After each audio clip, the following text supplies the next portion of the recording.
সকাল সকাল এক দিদিভাই এসে বলছে আমার ফর্মটা ফিল আপ করে দাও। কয়েকজনের করে দিয়েছি, তো উনি এসে বলছে যে আমারটাও করে দিতে হবে, তো করে দিলাম। তারপরে চলে আসলাম বাগানে এসে কয়েকটা সবজি তুলে নিয়েছি, কাঁচা লঙ্কা, উচ্ছে, ঝিঙে সব তুলে নিয়েছি। এখন দেখো গাছে প্রচুর পাকা লঙ্কা হয়ে গেছে, তাই কয়েকটা না সবগুলোই পাকা লঙ্কা তুলে নিয়েছি। আর এইদিকে দেখো চাষের জন্য কিন্তু ধান ছড়ানো হয়ে গেছে ট্রাক্টর করে, কিন্তু বৃষ্টি হচ্ছে না। এই সময় চাষিরা বৃষ্টির জন্য চাতক পাখির মতো অপেক্ষা করে থাকে, কখন বৃষ্টি হবে তবে কিন্তু এই ধান থেকে তলা হবে। তো এখান থেকে আমরা বাড়ি চলে আসলাম, এসে দুপুরের জন্য রান্না চাপিয়ে দিয়েছি।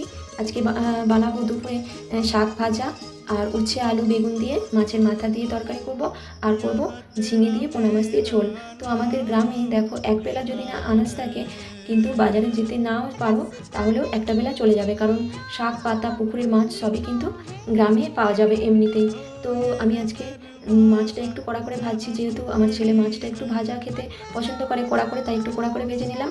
আর মুড়োটা মানে মাছের মাথাটা আমি পছন্দ করি, তাই মাছের মাথাটা আনা হয়েছে। মাছের মাথাটা অনেকটাই বড় ছিল, তাই মাথাটাকে একটু দু ফালি করে নিয়ে রান্না করছি, না হলে ভেতরে ভালো করে ভাজা হবে না। তা রান্না কমপ্লিট হয়ে গেছে, এখন রান্নাঘরটাকে পরিষ্কার করে নিচ্ছি, এরপর চলে যাব স্নান করতে। তো দুপুরে এটাই ছিল আজকের মেনু। আর স্নান টান করে চলে এসেছি, এখন চলে যাব মহাদেবের, আমার আরাধ্যাদেব মহাদেবের পূজা করতে। তো সকালে স্নানটা সেরে পূজাটা করে নিই, আজকে একটু অন্য কাজ ছিল, তাই সেগুলো করতে করতে একটু দেরি হয়ে গেছে।